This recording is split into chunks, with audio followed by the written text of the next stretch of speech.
అందరికీ నమస్కారం అండి. నేను గత 7-8 సంవత్సరాలుగా భద్రాచలం ఏరియా హాస్పిటల్ చిన్నపిల్లల వైద్యులుగా సేవలు అందిస్తున్నాను.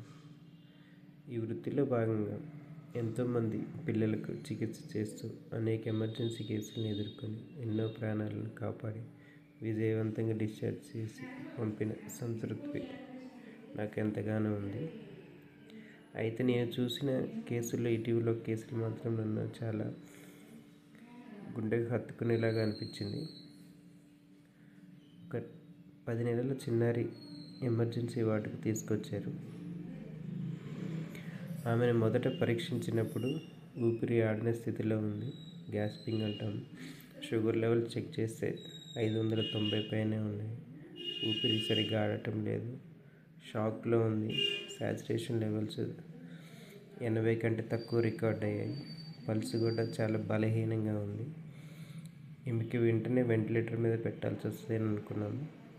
వాళ్ళకి తల్లిదండ్రులకి పిలిచి కౌన్సిలింగ్ ఇవ్వటం జరిగింది. మీ పాప కండిషన్ మంచిగా లేదు, ఎక్కడికైనా పెద్ద హయ్యర్ సెంటర్కి తీసుకెళ్ళండి, ఇంకా అత్యాధునికమైనటువంటి చికిత్స చేయాల్సి వస్తుంది, మన దగ్గర అందుబాటులో లేదని.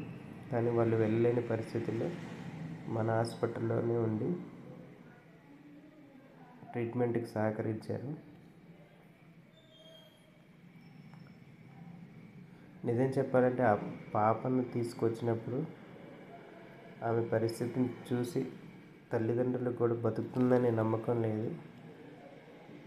ట్రీట్మెంట్ చేసినటువంటి వైద్యులకు, వైద్య సిబ్బంది కూడా అంత నమ్మకం లేకుండే.